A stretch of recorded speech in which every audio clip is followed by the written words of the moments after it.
Bonjour à tous et bienvenue sur ma chaîne. Aujourd'hui, on va voir comment faire de délicieux pains pita, des pains sandwich que l'on peut garnir avec la garniture de notre choix, de la viande, du poulet ou ce que vous voulez.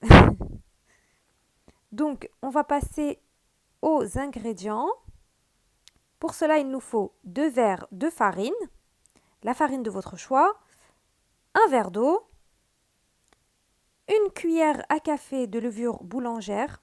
Donc moi, j'ai pris de la levure déshydratée et une cuillère à café de sucre. Je mets également une cuillère à café d'huile d'olive et une cuillère à café de sel. Je vais mettre le tout dans un saladier. Donc je verse en premier ma farine. Le mieux, ce serait de la tamiser. Ensuite, après la farine, je vais rajouter ma levure boulangère avec mon sucre.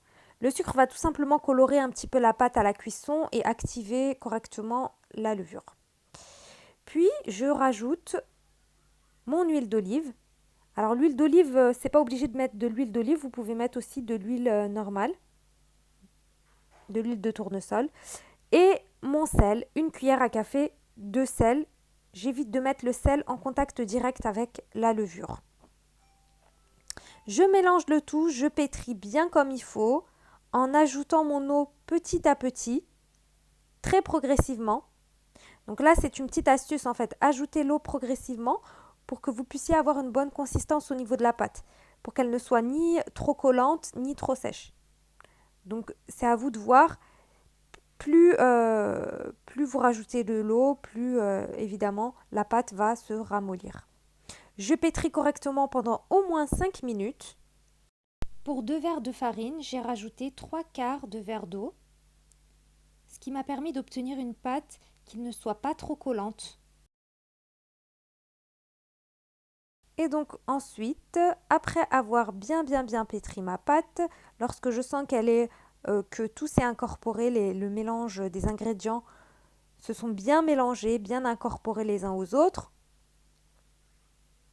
je vais tout simplement bouler ma pâte et la laisser dans le même saladier. Puis, je vais la couvrir avec un film plastique. Donc, le mieux, ce serait de la laisser dans un endroit où il fait chaud. Moi, j'ai ma cuisine qui est assez chaude, donc je la laisse pousser là-bas pendant au moins 1 heure à 1 h 30. Après avoir bien poussé, elle va doubler de volume. Donc, lorsque vous allez la toucher, vous allez voir que ça sera vraiment bien gonflé.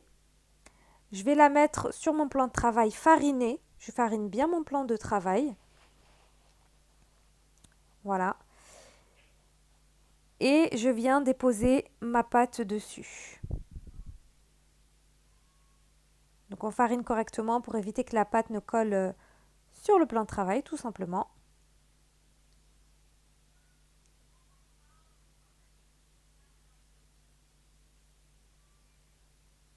Donc voilà, donc là je vais former une sorte de boudin que je vais diviser en 5 parts.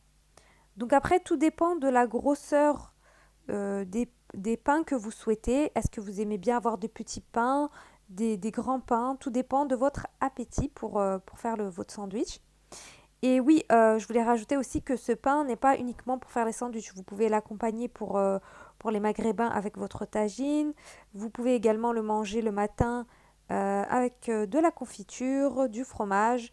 C'est comme vous souhaitez. Vraiment, ce pain est bon avec n'importe quel accompagnement. Donc voilà, je divise mes petits pâtons. Je vais les former en boules, comme ceci. Donc je vous montre un petit peu la technique. En fait, j'essaye de rentrer les bords vers le centre.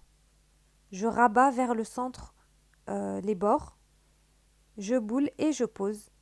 Je laisse reposer au moins 10 minutes. Une fois que j'ai formé mes boules, je les laisse reposer au moins 10 minutes. Donc j'aplatis. Je rabats vers le centre. C'est juste un petit coup de main à prendre, c'est très facile. Je forme une boule et je pose.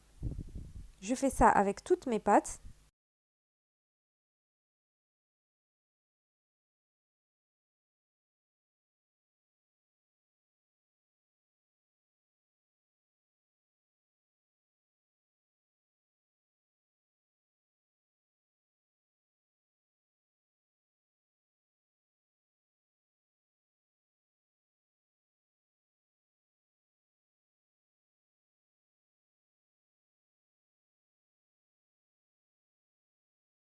Donc j'essaye de les séparer pour pas qu'ils ne, lorsqu'ils vont gonfler, qu'ils ne se collent entre eux.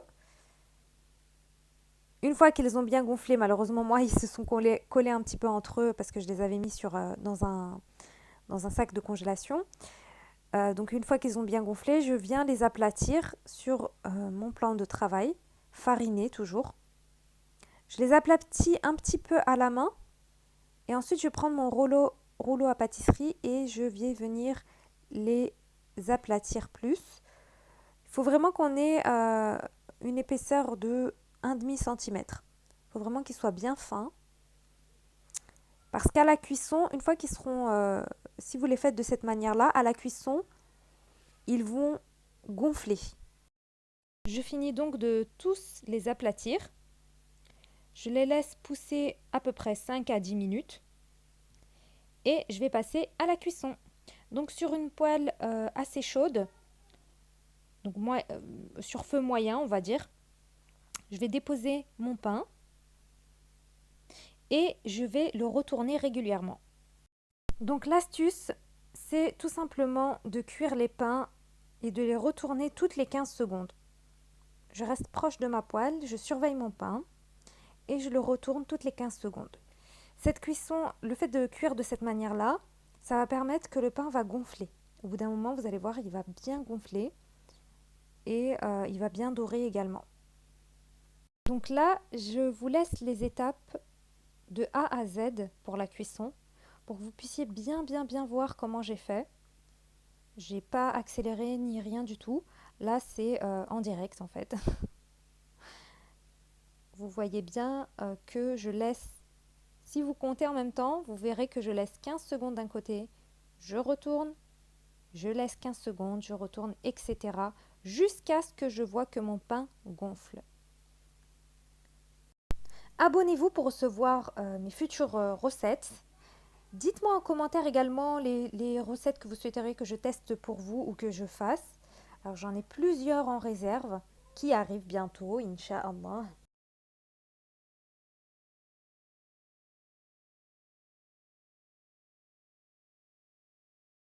Je poursuis la cuisson de mon pain.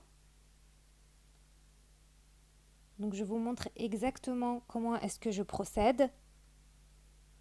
Si vous suivez la recette étape par étape, avec la même quantité des ingrédients et les mêmes astuces que je vous donne, vous réussirez vos pains à coup sûr.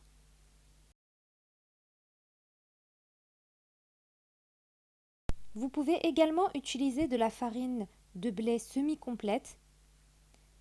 Donc ça contient beaucoup plus de vitamines, c'est beaucoup plus digeste.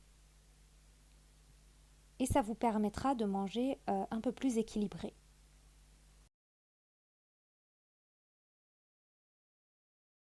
J'essaierai prochainement de vous faire une vidéo avec ce même type de pain mais avec une autre farine. Également une vidéo dans laquelle je vous mettrai les différents accompagnements que je peux mettre dans ce pain-là. J'avais moi-même testé plusieurs types de recettes avant de tomber sur cette recette-là qui a marché du premier coup. N'hésitez pas à me mettre en bas en commentaire les différentes garnitures, les idées de garnitures que vous pouvez mettre à l'intérieur. Quand je vois que mon pain gonfle, je continue à la retourner comme je vous ai dit toutes les 15 secondes. Une fois qu'il aura gonflé de tous les côtés, à ce moment-là, c'est que mon pain est cuit, je peux le retirer. Le fait que le pain gonfle à la cuisson montre que votre pain cuit bien à l'intérieur. J'ai eu l'idée de faire cette vidéo tout simplement parce que je me suis rendu compte que ce genre de pain, ce type de pain coûte vraiment cher en magasin. Et pour les personnes qui ne consomment pas d'alcool, c'est difficile parfois de trouver des pains idéaux pour les sandwichs qui ne contiennent pas d'alcool. Et en plus de ça, vous avez des produits naturels, maison, quoi de mieux?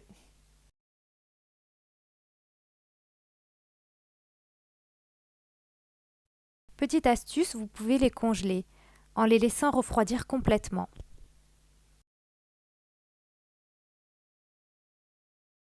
Je poursuis de la même manière la cuisson de tous mes pains.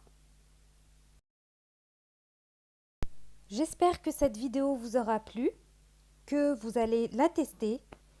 Dites-moi en commentaire également lorsque vous l'aurez testé si cela a réussi pour vous. Si ça n'a pas réussi, je vous répondrai pour savoir ce qui n'allait pas. Et je vous dis à bientôt pour des nouvelles recettes.